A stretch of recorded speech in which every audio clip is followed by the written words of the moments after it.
কেন? মেনলি শারীরিক কারণের জন্য। 10 তারিখের পর থেকে আমার শরীরটা বিশেষ ভালো যাচ্ছে না। বিভিন্ন মহলে বিভিন্ন ধরনের সমালোচনা চলছিল যে আমি নিয়মিত যেতে পারিনি, যেটা আমি বিগত দিনে পৌরসভায় রেগুলারই যেতাম। এমনকি নির্বাচন রেজাল্ট হওয়ার পরেও 5 তারিখ শুধু বাদ দিয়েছিল, প্রতিদিনই আমি যেতাম, ঘন্টার পর ঘন্টা বসে থাকতাম, বিভিন্ন লোক কাজকর্মের জন্য আসতো। কিন্তু 10 তারিখের পর আমি কিন্তু সেই সময়টা দিতে পারিনি পৌরসভাকে শারীরিক অসুস্থতার জন্য। এবং 13 তারিখের পর শরীরটা আরও বেশি খারাপ হয়ে যায়। মাঝখানে আপনারা জানেন জুন মাসে আমি চেন্নাইতেও গেছিলাম ডাক্তার দেখাতে।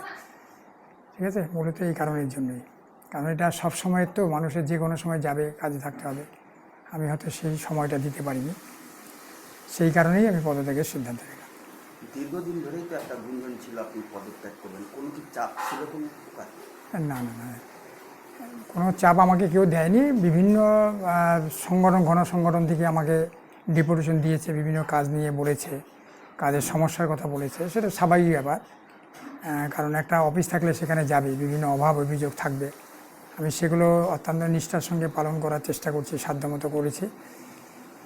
কিন্তু বললাম যেটা 10 তারিখের পর থেকে সেটা আমি অনেকটা করতে পারিনি, কারণ আমি অফিসে নিয়মিত আর যেতে পারিনি।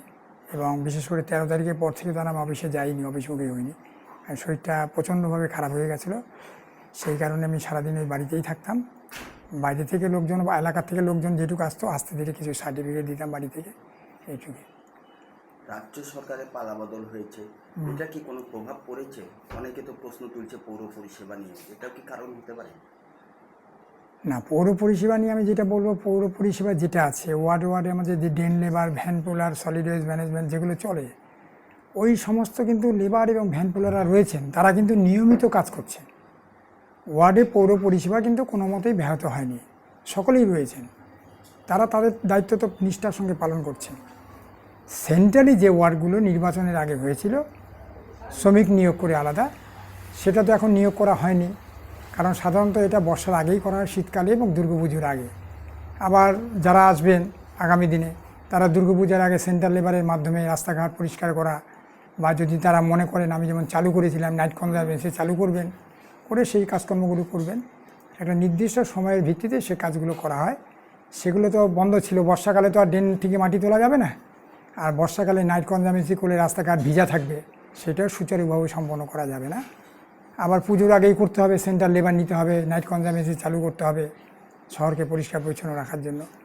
ঠিক আছে, এবং তাছাড়া তো আপনারা জানেন যে আমি বসার পর থেকে তো সরকারের কোনো ফান্ড আসেনি, কোনো ফান্ড আসেনি। এবং আমাদের কি বলি রেজাল্টের পর থেকে কিন্তু আমি কোনো ফান্ডে, ওই শুধুমাত্র জরুরি প্রয়োজন এবং কর্মচারীদের বেতন ছাড়া ওন ফান্ডে আমি কিন্তু হাত দিতে পারিনি। এবং তার উপরে হচ্ছে আমাদের যে আয়ের যে সোর্সগুলো ছিল, সেই যেমন আমাদের টোল গেট, তারপরে পার্কিং, সেগুলো বন্ধ হয়ে গেছে। তার ফলে আমাদের একটা রাজস্ব বড় ক্ষতি হয়েছে।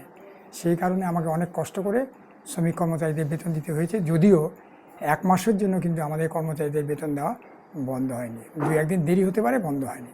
গতকালই তো কাউন্সিলরদের একাংশ আপনার বিরুদ্ধে অনাস্থা এনেছে, কি বলবেন এই প্রশ্ন? না, সেটা তো আমি পরে আপনাদের খবরেই দেখলাম আর কি। আমি সেটা তো ভাবিনি, আমি সেটা জানতেও পারিনি কোনোভাবে যে আমার বিরুদ্ধে একটা আসবে। ঠিক আছে, ওয়েলকাম, কোনো অসুবিধা নেই, আমি তো ছেড়েই দিলাম সেটা। আমি তো সেটার দ্বারা প্রভাবিত হয়ে দেইনি, কারণ আমার প্রিপারেশন আগেই নেওয়া হয়ে গেছিলো, আমি ছেড়েই দিব, আমি ছেড়ে দিয়েছি। কালকে আপনি লাস্ট বলেছিলেন যে মুখোমুখি হতে চাই, দেবো না রিজাইন, কিন্তু রাতারাতি আপনারা রিজাইন করলেন, কেন কোনো চাপ কি তৈরি হয়েছিল?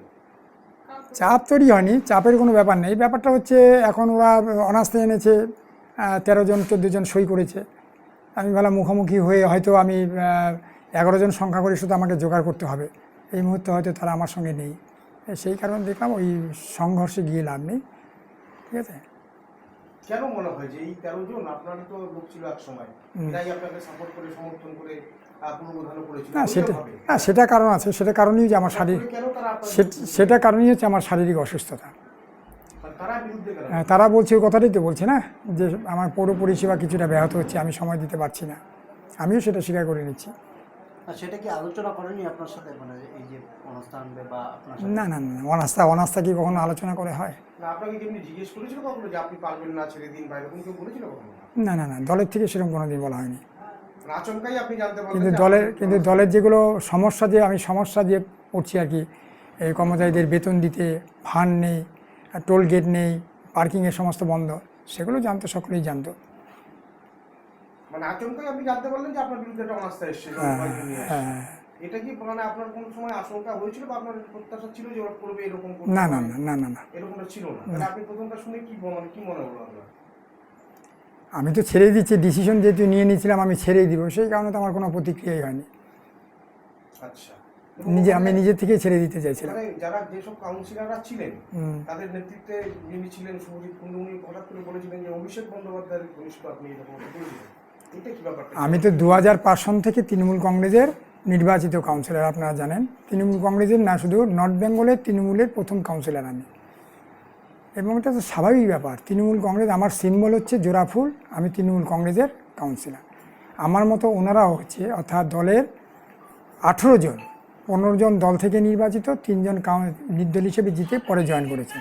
18 জনই হচ্ছে তৃণমূল কংগ্রেসের কাউন্সিলর, 15 জন দলের প্রতীকে নির্বাচিত কাউন্সিলর। এরা তৃণমূল কংগ্রেসের কাউন্সিলর। আরও যদি ভালোভাবে বলি তাহলে কাউন্সিলর। কিন্তু এখানে তো ব্যক্তি আসে না, না, ব্যক্তি থেকে দল বড়, আর দলের থেকে হচ্ছে দেশ বড়।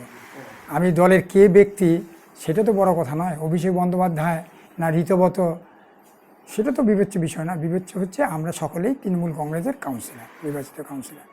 তো আপনি কি এখন তৃণমূলে থাকবেন তো, তৃণমূলটা করবেন তো? হ্যাঁ, তৃণমূল থেকে নির্বাচিত হয়েছি। আমি তো দল বিরোধী কাজ কোনোদিন করব না।